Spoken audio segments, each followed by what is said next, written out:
Hello friends, welcome to our YouTube channel Parivartan the education hub. आज की इस video में हम लोग पढ़ने जा रहे हैं पृथ्वी यानी कि अर्थ। आज हम लोग जानेंगे पूरी पृथ्वी के बारे में। पृथ्वी की सूर्य से कितनी दूरी है, कितने नंबर पे ये आकार के हिसाब से अगर देखा जाए तो किस नंबर पे आता है, या दूरी या अवधि कितना टाइम में मतलब ये चक्कर लगा लेते सूरज का है। ये सब बातों को हम लोग जानेंगे। और आप जैसा जानते हैं कि चैनल पे ईवीएस का हर एक चैप्टर कंप्लीट किया जा रहा है। 3 से 4 वीडियो आपके आ चुके हैं। बहुत ही आसान टॉपिक है, छोटे छोटे टॉपिक हैं जिनसे क्वेश्चन बहुत ही बनता है, नॉर्मल तरीके से बनते हैं। 20 से 25 मिनट का वीडियो रहता है, ठीक है। आपको हर चीज़ जानकारी मिल जाएगी। और वीडियो को शेयर जरूर किया करो, जिससे और बच्चे जो तैयारी कर रहे हैं उन तक ये वीडियो या चैप्टर है पहुंच सके, ठीक है। तो चलिए वीडियो को शुरू करते हैं। पृथ्वी की अगर हम आकार की बात करें, अगर तो या 5th नंबर पे आता है। कितना नंबर पे? 5th या 5वां नंबर बोल सकते हैं।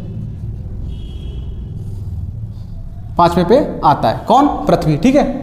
आकार के अकॉर्डिंग, ठीक है, आकार के अकॉर्डिंग 5वें नंबर पे आता है। नेक्स्ट अगर बात की जाए इसकी, सूर्य से दूरी की बात की जाए,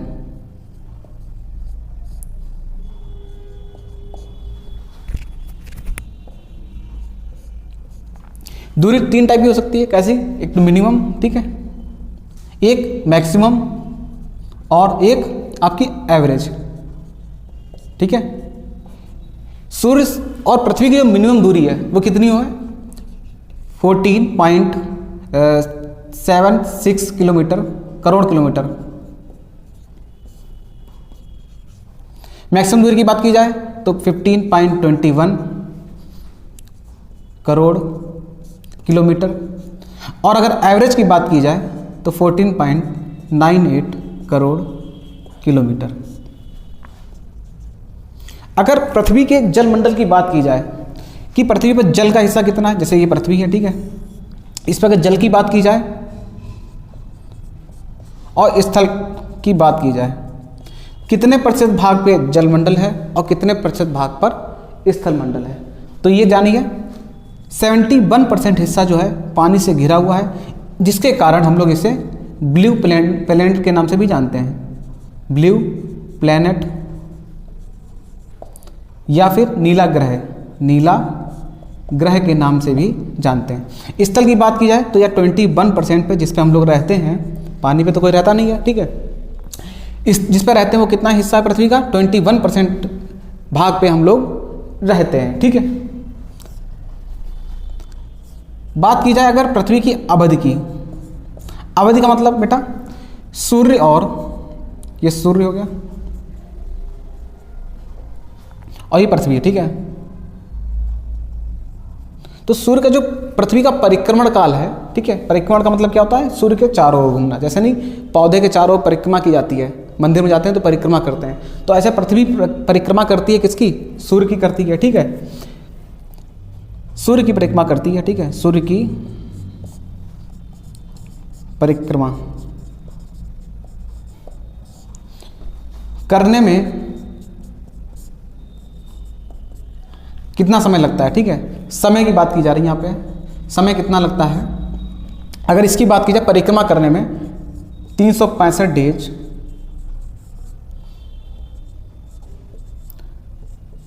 365 डेज, 1 मिनट बच्चों, 5 आवर 48 मिनट और 46 सेकेंड, ठीक है। ये टाइम नोट कर लीजिए सभी लोग। 365 दिन, 5 घंटे 48 मिनट और 46 सेकेंड पृथ्वी को परिक्रमा करने में समय लगता है। किसका? सूरज का, ठीक है। बात करें अगर घूर्णन की, घूर्णन करने में कितना समय लगता है? घूर्णन का मतलब क्या होता है? जैसे गेंद हम लें और उसी पे ऐसे घूमें, खुद की जगह पे ही घूमें ऐसे, ठीक है, इसको क्या बोलेंगे? घूर्णन, ठीक है। या फिर हम लोग बोलते हैं इसको परिभ्रमण भी बोलते हैं, ठीक है।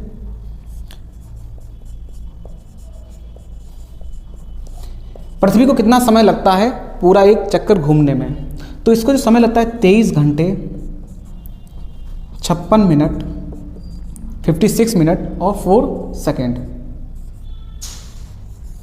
इतना बच्चों इसका समय लगता है पृथ्वी को घूर्णन करने में। कितना? 23 घंटे 56 मिनट और 4 सेकेंड। अगर परिक्रमा की बात की जाए तो परिक्रमा करने में 365 दिन 5 घंटे 48 मिनट और 46 सेकेंड लगते हैं। पृथ्वी की अगर बात की जाए तो इसका अगर झुकाव देखा जाए, अगर झुकाव की बात करें, पृथ्वी कितने कोण पर झुकी हुई है, तो यह 23.5 डिग्री अच्छी कोण पर झुकी हुई है। ठीक है, ये ध्यान रखिएगा, पेपर में पूछा भी गया कितने डिग्री कोण पर झुकी हुई है, तो ये 23.5 अच्छी झुकी हुई है। ठीक है, परिक्रमा पूछी जाए तो कितना समय लगता है, घूर्णन करने में कितना समय लगता है। अब हम लोग पढ़ेंगे आगे पृथ्वी की गतियों को, तो इसका स्क्रीनशॉट ले लीजिए आप लोग। तो दोस्तों अब हम लोग देखते हैं पृथ्वी की गतियां, पृथ्वी की गतियां। जैसा कि अभी हम लोग ने पढ़ा था, एक होती आपकी है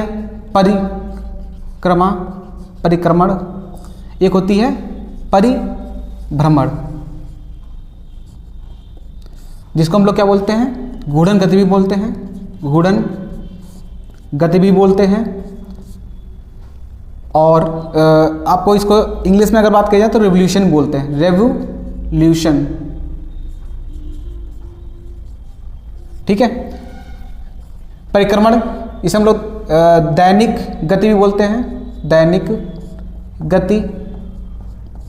और रोटेशन भी बोलते हैं। ठीक है, परिक्रमण, पृथ्वी 2 टाइप से गतियां करती है। किस किस टाइप से, परिक्रमण और परिभ्रमण। ठीक है, परिक्रमण का मतलब क्या है, सूर्य के जब चारों ओर गति करती है, ऐसे ऐसे ऐसे ऐसे, ये सूरज है,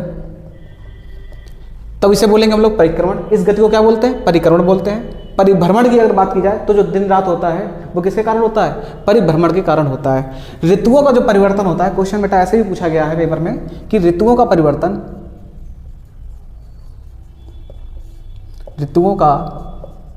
जो होता है किस पर डिपेंड है, परिभ्रमण पर या परिक्रमण पर।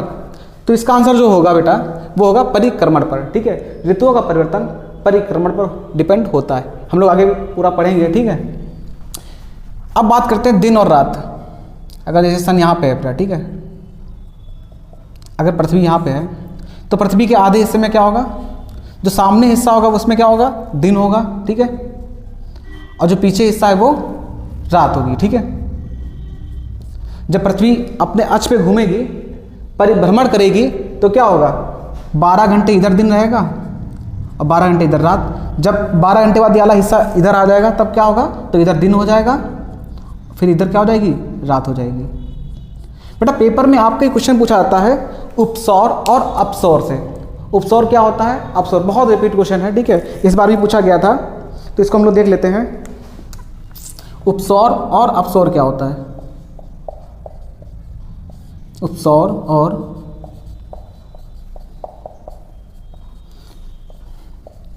जैसा कि आप सभी जानते हैं, ये सन हो गया। ठीक है, पृथ्वी थोड़ा अंडाकार में गति करती है, अंडाकार टाइप की गति करती है जब बहुत ही पास होती है। पृथ्वी और सूर्य जब बहुत पास होते हैं तो इस घटना को हम लोग क्या कहते हैं, उपसौर के नाम से जानते हैं। और यह किस दिन होती है, 3 जनवरी को होती है। यह घटना 3 जनवरी को होती है। अगर बात की जाए अपसौर की, अपसौर मतलब मैक्सिमम दूरी, यहाँ पे मिनिमम बेटा दूरी था, जब बहुत ही पास होते हैं, मिनिमम डिस्टेंस पर होते हैं। अगर मैक्सिमम डिस्टेंस पर हैं,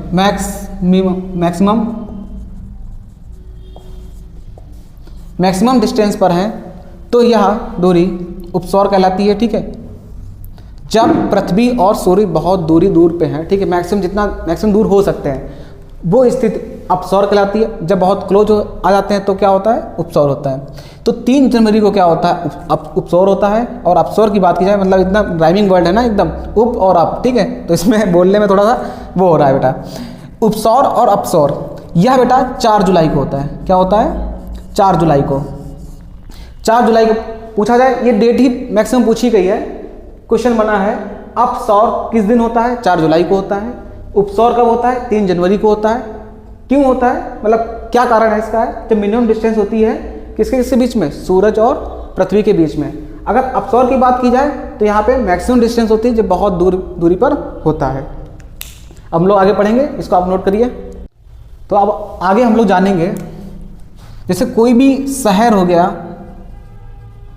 गांव हो गया, जिला या राज्य, देश, ठीक है, कुछ भी हो गया, अगर पृथ्वी पर पता करना है कि ये कहाँ पर लोकेटेड है, ठीक है, तो कैसे जानेंगे, ठीक है। अभी तक हम लोगों ने कितनी दिशाएं पढ़ रखी थी?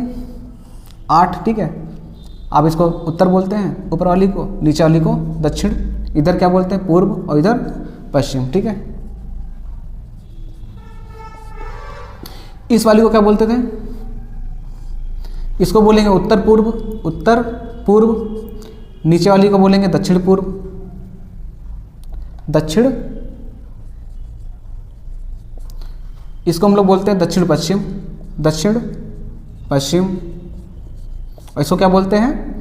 उत्तर पश्चिम। टोटल इतनी ही तो लोकेशन हम लोग को पता थी, इतनी ही दिशाएं पता थी। प्रॉब्लम क्या आ रही थी? मान लीजिए हमने पूछा कि लखनऊ कहाँ पे है, ठीक है, ये पूछा लखनऊ कहाँ पे, आपने उत्तर दिया सर उत्तर पूर्व में है, ठीक है। क्या आंसर दिया? उत्तर पूर्व में। फिर मैंने पूछा दिल्ली कहाँ पे है, तभी भी आपने आंसर क्या दिया? उत्तर पूर्व में ही है। मैंने पूछा भारत कहाँ पे है, तब भी आपने आंसर क्या दिया? उत्तर पूर्व में ही है। मतलब चाहे गांव हो, चाहे जिला हो, चाहे आपका शहर कोई हो, बड़ा है, देश है, राज्य है, कोई भी है, आप मैक्सिमम आंसर क्या दे रहे थे? उत्तर पूर्व ही दे रहे थे। मतलब एक फिक्स डिसाइड नहीं था कि कौन सा देश, कौन सा राज्य कहाँ पे स्थित है। इसको जानने के लिए बनाई गई काल्पनिक रेखाएं। अर्थ हो गई है, ठीक है। इस पे काल्पनिक रेखाएं खींची गई। पृथ्वी को जो 2 भागों में बांटती है उसको बोलते हैं हम लोग भूमध्य रेखा। क्या बोलते हैं? भूमध्य रेखा। ऐसे बहुत सारी काल्पनिक रेखाएं खींची गई, 90 ऊपर 90 नीचे, ठीक है। हम लोग मेन पढ़ेंगे बेटा, ठीक है।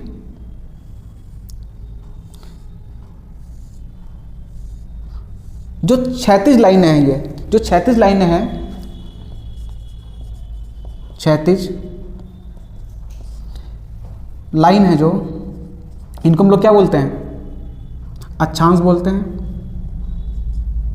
लाइन को हम लोग क्या बोलते हैं? अक्षांश बोलते हैं। और जो बेटा देशांतर बनती है आपकी, जो खड़ी खड़ी रहेंगी, किसी की एग्जैक्ट लोकेशन जानने के लिए एक काल्पनिक रेखाएं पृथ्वी पर बनाई गई हैं, ठीक है।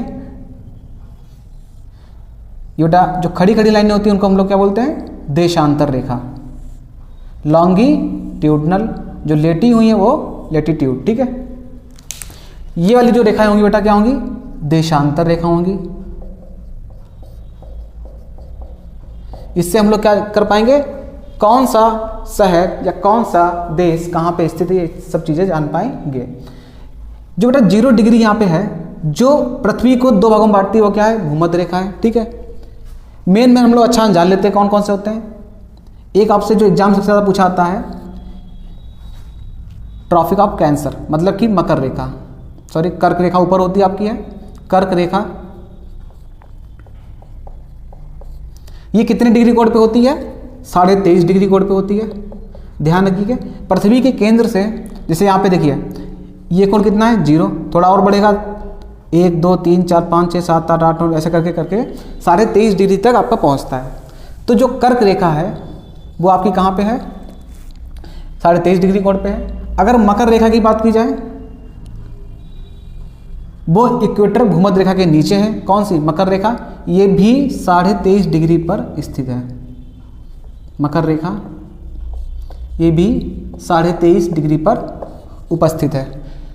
आगे की बात करें, नेक्स्ट जो 66.5 डिग्री कोण बनाती है उसे हम लोग बोलते हैं अंटार्कटिक व्रत। अंटार्कटिक व्रत इस नाम से जानते हैं। अगर ऊपर बात की जाए 66.5 डिग्री की, तो यह जो है 66.5 डिग्री, यह आर्कटिक व्रत बनाती है। आर्कटिक व्रत बनाती है। उम्मीद है इतना समझ में आया होगा। क्या होती है कर्क रेखा बच्चों? जो 23.5 डिग्री कोण बनाती है। सबसे ज़्यादा गर्मी क्या होती है? कर्क रेखा के आसपास के क्षेत्रों में ही होती है। इनको हम लोग 36 लाइन बोलते हैं। किनको? अक्षांश को, जो ऐसे लेटी हुई सारी रेखाएं जिसको हम लोग इंग्लिश में लैटिट्यूड के नाम से जानते हैं।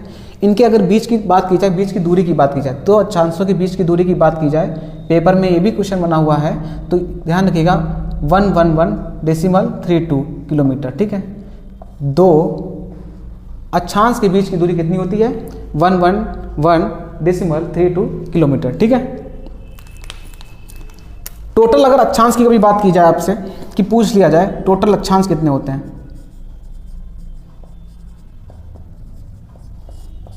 तो बेटा ये होते हैं आपके 181। अगर अक्षांश रेखाओं की बात की जाए, टोटल अक्षांश रेखाओं की बात की जाए तो यहीं 179। आप सोच रहे होंगे सर ये दो कहाँ कम हो गई हैं, तो मैं बेटा बता दूंगा आपको। जब यहाँ पे अक्षांश पहुँचता है तो बेटा ये लाइन नहीं, ये पॉइंट हो जाता है। जब यहाँ पहुँचता है तो ये लाइन ना रेखे क्या हो जाती है? पॉइंट हो जाता है। इसलिए टोटल अक्षांश की अगर बात करोगे तो कितना है? 181 है। अगर टोटल अक्षांश रेखाओं की बात करोगे तो कितना है? 179। चलिए अब हम आगे देखते हैं। पृथ्वी पे दिन और रात, पृथ्वी पर दिन और रात आप देखते होंगे टाइम अलग अलग होता है, ठीक है। दिसंबर साइड में देखते होंगे तो दिन क्या होता है? छोटा होता है, रात बड़ी होती है। जबकि जुलाई में देखते होंगे दिन बड़ा होता है और रात छोटी होती है। किस कारण होता है इस चीज़ को हम लोग समझेंगे अभी, ठीक है। देखिए क्या बना दिया हमने, ये सूर्य,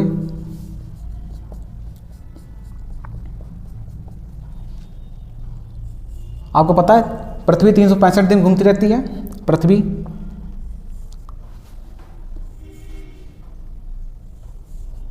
ठीक है, थोड़ा रफ कर लेता हूँ, आपको सही नहीं मिल पाई बेटा,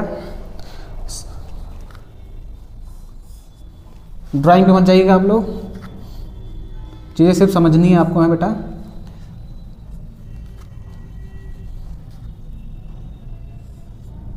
अरे बेटा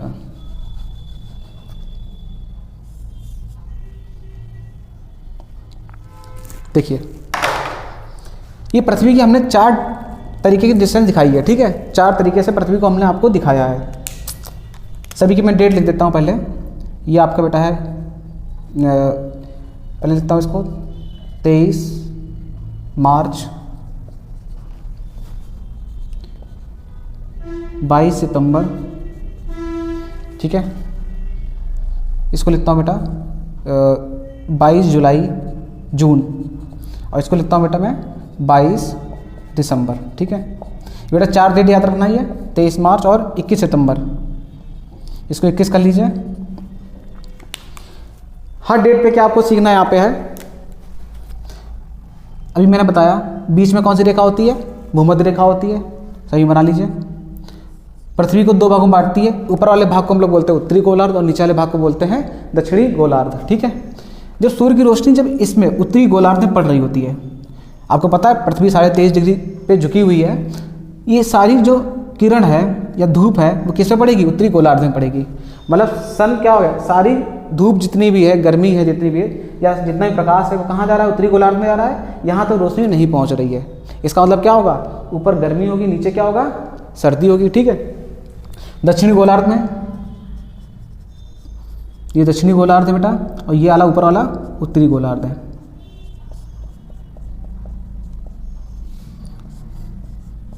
तो इसका मतलब क्या होगा? उत्तरी गोलार्ध में उसमें क्या हो रहा? दिन ज़्यादा हो रहा होगा और रात क्या हो रही होंगी? कम हो रही होंगी, ठीक है। और जबकि दक्षिणी गोलार्ध इसी टाइम पे 22 जून को ही क्या हो रहा होगा? दक्षिणी गोलार्ध की अगर बात करें तो यहाँ पे रातें लंबी होंगी और दिन क्या होंगे? छोटे होंगे। अब बात करते हैं 21 सितंबर की। 21 सितंबर की बात करते हैं तो यहाँ पे क्या होता है बेटा? इक्वल हो जाता है, ठीक है। प्रकाश पूरा यहाँ पे सीधा पड़ता आपका है और सभी जगह पड़ता है, ठीक है। उत्तरी गोलार्ध जब ऐसे आप पृथ्वी बनाएंगे पूरा अंडाकार टाइप की, तो जितना प्रकाश उत्तरी गोलार्ध में जा रहा है उतना ही प्रकाश कहाँ जा रहा है? दक्षिणी गोलार्ध में जा रहा है। इसी कारण क्या होता है यहाँ पे दिन रात बराबर होते हैं, दिन और रात बराबर होते हैं, ठीक है। एक तो बेटा ये कंडीशन, और इसकी ही अपोजिट क्या? अपोजिट क्या मतलब साथ में ही 23 मार्च को भी क्या होता है बेटा है? दिन और रात बिल्कुल बराबर होते हैं, दिन और रात बराबर होते हैं। अब बात करते हैं 22 दिसंबर की। 22 दिसंबर को आखिर क्या होता है? जो सूरज की रोशनी है वो कहाँ पड़ रही है? दक्षिणी गोलार्ध में। दक्षिणी गोलार्ध में, जिसके कारण बेटा क्या हो रहा है, यहाँ पे क्या हो रहा है, दिन बड़े हो जाते हैं, दिन बड़े हो जाते हैं। ठीक है, बड़े का मतलब होता है ज़्यादा समय तक रोशनी रहती है आपके एरिया में। ठीक है, और आप देखते होंगे जो भी भारत में रहते हैं वो सब जानते ही हैं। ठीक है, कि यहाँ पे क्या होगा, रातें बड़ी हो जाएंगी और दिन छोटे हो जाएंगे। ठीक है, जिससे क्या होता है, जब सूरज की रोशनी यहाँ पे पहुँच ही नहीं रही है उत्तरी गोलार्ध में, तो इसी कारण यहाँ पे ठंड भी होती है। ठीक है, क्या होती है, ठंड का मौसम रहता है और यहाँ पे गर्मी पड़ती है। ठीक है, यहाँ पे इसलिए शीत ऋतु आ जाता पूरा है और बर्फ़ के पहाड़ सब जमने लगते हैं कब, 22 दिसंबर तक आते आते। तो उम्मीद है आप लोगों को ये समझ में आया होगा क्या है कि पृथ्वी पर दिन और रात का समय क्या है। ठीक है, किसी शहर, किसी जिला या फिर किसी देश को हम लोग जानना है तो ये रेखाएं बनाई गई, काल्पनिक रेखाएं टोटल पूरी तरीके से। हम लोग आगे की वीडियो में पढ़ेंगे पूरी डिटेल में देशांतर रेखाएं क्या होती है, पृथ्वी की आंतरिक संरचना क्या होती है, ये सब अगली वीडियो में जानेंगे। आज की वीडियो बेटा यहीं पे समाप्त होती है।